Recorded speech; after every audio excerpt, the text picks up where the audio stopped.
Sir कभी कभी लोग मसलिहत भी शामिल कर देते हैं। जब मसलिहत शामिल कर देते हैं तो झूठ भी शामिल कर देते हैं।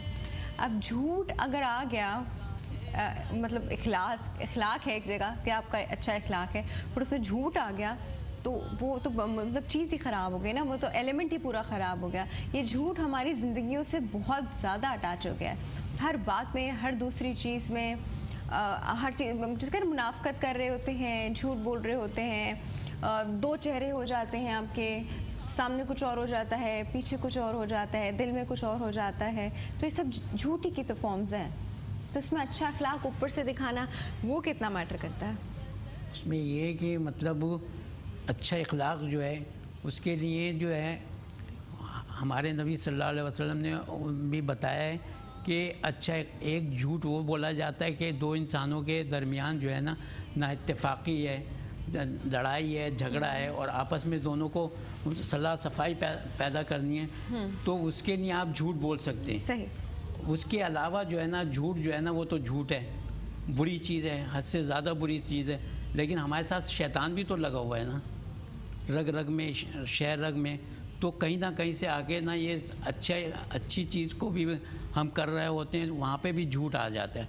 और इस ज़माने में तो बहुत ही कम लोग हैं जो झूठ से बचे हुए हैं, वो तो बहुत ही बड़े वली अल्लाह हैं। लेकिन ज़्यादातर जो हर तरह के जो लोग हैं ना कहीं झूठ बोलते हैं। अच्छा, अब ये कहीं ना कहीं झूठ बोलते हैं। अब हम इखलाक की जो बात कर रहे थे, अच्छा मैं किसी इंसान के बारे में मैंने अपनी जजमेंट बना ली, वो अच्छा नहीं है, वो बहुत बुरा है, उसने ये किया, उसने वो किया, तो वो इंसान सही नहीं है। लेकिन अब क्या है कि वो सामने खड़ा है, अब बात करनी है, वो भी बात कर रहा है। अब मैं क्या, मैं उसको मुंह पे तो नहीं कह सकती कि आप मुझे पसंद नहीं है, मुझसे बात ना करें। अब मैं बड़े मुखलिस होके, बड़े अच्छे से, बड़े अखलाक से उनको सलाम और बड़े उनसे बातें और हाँ जी ये जी वो जी, दिल काला है मेरा उसकी तरफ से जी, लेकिन मैं बड़ा अखलाक ऊपर से दिखा रही हूँ। तो सर ये कैसा अखलाक है? ये मुनाफकत वाला अखलाक है। ये मुनाफकत वाला अखलाक है। जो मुनाफकत है कि दिल में कुछ है, ऊपर कुछ है, ज़बान पे कुछ है, तो ये जो है मुनाफकत वाला अखलाक है। इंसान उस पे सच बोल दे कि आप मुझे पसंद नहीं है, मुझसे बात ना करें, जाए यहाँ से। क्या ये जो है ये तो सबसे गंदा अखलाक हुआ। मतलब ये जो है ना, वही तो that is what I am saying. अब क्या करें सिचुएशंस में? उसके लिए ये है कि अगर आपको उससे अपना दिल साफ करना है तो आप झूठ बोल सकती हैं। अगर झूठ बोल सकते हैं, अगर दिल उससे ख़राब है आपका और उसके दिल में मोहब्बत पैदा करनी चाहती हैं तो उसके लिए जो है ना थोड़ा बहुत इंसान बोल सकता है झूठ, दिल साफ़ करने के लिए। इस्लाम में ये दिल साफ़ करने के लिए, दो मुसलमानों के दरमियान दिल साफ़ करने के लिए झूठ इंसान बोल सकता है, दो मुसलमानों के दरमियान, क्योंकि आपका भी दिल ख़राब है और उसका भी दिल ख़राब है, तो उस दरमियान जो है ना आप झूठ बोल सकते हैं। जायज़ है इसमें इस्लाम में कि दिल साफ़ करने के लिए, बाकी किसी चीज़ के लिए ना झूठ वो नहीं है, ये तो ये चीज़ है। अच्छा, ये आपने दिल साफ़ करने के लिए ये इखलाक नहीं अपनाया था, आपने सिर्फ एक टेम्परेरी सिचुएशन कवर करने के लिए इखलाक अपनाया जिसको मुनाफकत की फॉर्म में ले आते हैं। जी हाँ। तो मुनाफकत इज़ अगेन झूठ, बहुत बड़ा झूठ। मुनाफिक आदमी की तो बख्शिश ही नहीं है, हमारे नबी सल्लल्लाहु अलैहि वसल्लम ने बताया, और आपने लिस्ट भी दी थी मरने से पहले कि मुनाफिक ये लोग हैं। कौन लोग हैं? लिस्ट थी, नाम नहीं बताया। तो हज़रत उमर रज़ियल्लाहु ताला अन्हु ने कहा था कि आप ये देखेंगे इसमें मेरा नाम तो नहीं है। हुजूर के साहबा जो थे उन्होंने उनसे पूछा था कि आप जो है ना ये बताएं कि हमारा नाम तो नहीं है मुनाफिक में। तो मुनाफिक आदमी की तो बख्शिश ही नहीं इसमें, ये चीज़ है। अच्छा सर, फिर एग्जैक्टली हम मुनाफिकत को एक्सप्लेन किस तरह करते हैं? मुनाफिकत क्या होती है? वही जो अभी आपने बताया था कि अंदर कुछ है दिल में और ज़बान से कुछ आप बोल रही हैं, वो जो बात बताई थी आपने बिल्कुल सही बताई थी। अच्छा, दिल में कुछ है, आप ज़बान से कुछ बोल रहे हैं। आप ज़बान से आप कुछ बोल रहे हैं तो वो आप बहुत सारी और वजहों की वजह से बोल रहे हैं।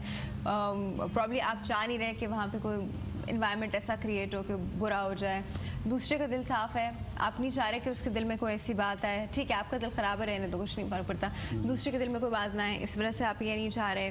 फिर ये कि आप एक होता नहीं कि इंटरेक्शन है, तो इंटरेक्शन में ज़रूरी नहीं कितनी देर का है, 2 मिनट का, 3 मिनट का, 4 मिनट का, उसके ऊपर आप आगे सारी ज़िंदगी के लिए किसी का दिल ख़राब कर दो, तो आप इस वजह से आप वो मुनाफ़िकत वाला पहलू जो है इस वजह से लोगों का सामने आ जाता है। देखिए, सबसे बड़ी चीज़ ये है कि लोगों ने जो है ना मरना और क़ब्र को भूल गए।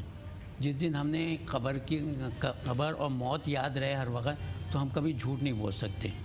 ये चीज़ है।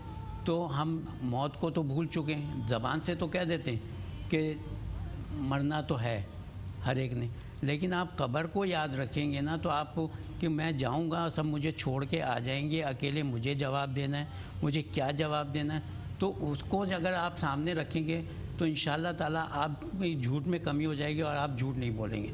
लोग जो है ना वो मरने को भूल चुके हैं कि हमें मरना भी याद तो है, ज़बान से तो कहते हैं, लेकिन जब ये दिल के अंदर उतर जाएगा ना मरना और क़ब्र और उसका हिसाब और किताब और हमारे साथ क्या होगा, तो आप यकीन करें कि फिर आप जो है झूठ बोलना कम कर देंगे और झूठ बिल्कुल ख़त्म ही हो जाएगा आहिस्ता आहिस्ता।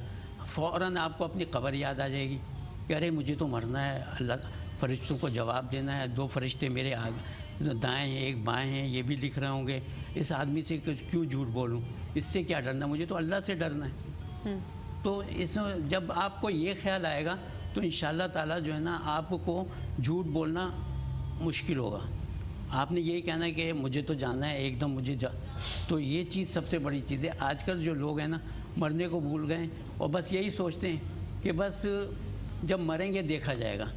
वो ये नहीं देखते कि मरेंगे देखा जाएगा, भाई यहाँ पे आप देख लो कि क्या देखा जाएगा। असल तो वहाँ पे अकेले में हमें छोड़ के क़ब्र में चले जाएंगे, फिर क्या देखा जाएगा।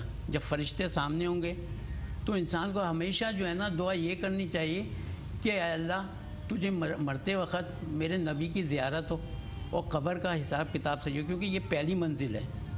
यहीं हर चीज़ जो है ना, सारे अमाल वगैरह ये सब, जिस दिन आप क़ब्र से के अज़ाब से डरने लगे तो इंशाअल्लाह ताला आपका इखलाक भी अच्छा हो जाएगा और आप झूठ भी नहीं बोलेंगे और ना किसी को धोखा देंगे कि अरे मुझे तो छोड़ के आ जाएंगे, अरे मैं क्या करूँगी वहाँ पे। तो ये चीज़ है कि लोग जो है ना आजकल बस ये सोचते हैं कि हमारी ज़िंदगी दुनिया जो है ना बस यही है, अल्लाह मियाँ के जब जाएंगे तो देखा जाएगा।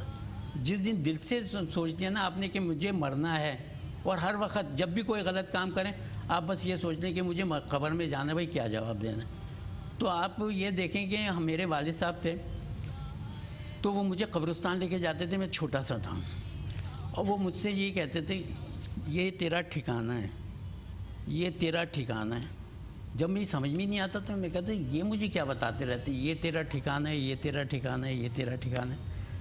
तो बात नहीं, मैं पूछता था कि ये क्यों, कहने मरने के बाद यहीं आना, देखो बेटा ये सारे पड़े हुए यहीं पे तुमने आना है, और कभी भी जो है ना तुम जो है ना किसी के ख़िलाफ़ कोई बात नहीं करना, झूठ नहीं बोलना, कुछ नहीं करना, ये जवाब देना होगा, अकेले में तुम्हें यहाँ पे जवाब देना पड़ेगा। आज मुझे पता चला कि वो मुझे क्यों बताते थे, मुझे ये बताते थे कि मुझे जो है ना यहाँ पे पूरी ज़िंदगी नहीं रहना, मुझे यहाँ पे जाना और सब मुझे छोड़ के आ जाएंगे। तो आप दिन में ना बेशुमार दफ़ा अपने मरने को याद रखें, तो आपका इखलाक भी अच्छा हो जाएगा, आपका किरदार भी अच्छा हो जाएगा और हर गलत बात से आप बचेंगे। लेकिन आजकल तो सोचते ही नहीं ना कि हमें मरना भी है या नहीं मरना है। अच्छा, रोज़ाना के हिसाब से आप कहीं ना कहीं सुनते होंगे या देखते भी होंगे, अक्सर एक कोई मैयत गाड़ी आपके सामने से गुजर जाती है और आप उसमें देखते हैं कि बहुत सारे लोग पीछे बैठे हुए हैं और सामने एक मैयत रखी है और गाड़ी जा रही है, या कोई लोग जनाजा लेके जा रहे होते हैं। तो अगर आप एक सेकंड के लिए भी सोचें कि वो जो मैयत रखी हुई है मैयत गाड़ी में, या कोई लोग जनाजा लेके जा रहे हैं, वो जिसका भी लेके जा रहे हैं, वो अब से थोड़ी देर पहले आप और हम जैसा हंसता बोलता खाता पीता इंसान था। जी हाँ। और उसने भी एक ज़िंदगी गुजारी है, उसने भी वो सब कुछ किया है, बट आज is like a dead body और वो अपने आखिरी मकाम की तरफ जा रहा है। तो ये जो उसके साथ हुआ है ये आपके साथ किसी भी मोमेंट हो सकता है। अभी वो लेटा हुआ है, कल को खुदा ना खास्ता आप भी वहाँ लेट सकते हैं, बिकॉज लेटना तो है ऑफ कोर्स सबने। आज उसकी मैयत है, कल आपकी हो सकती है। तो वो जो पॉइंट आएगा, अच्छा सर पता है वो पॉइंट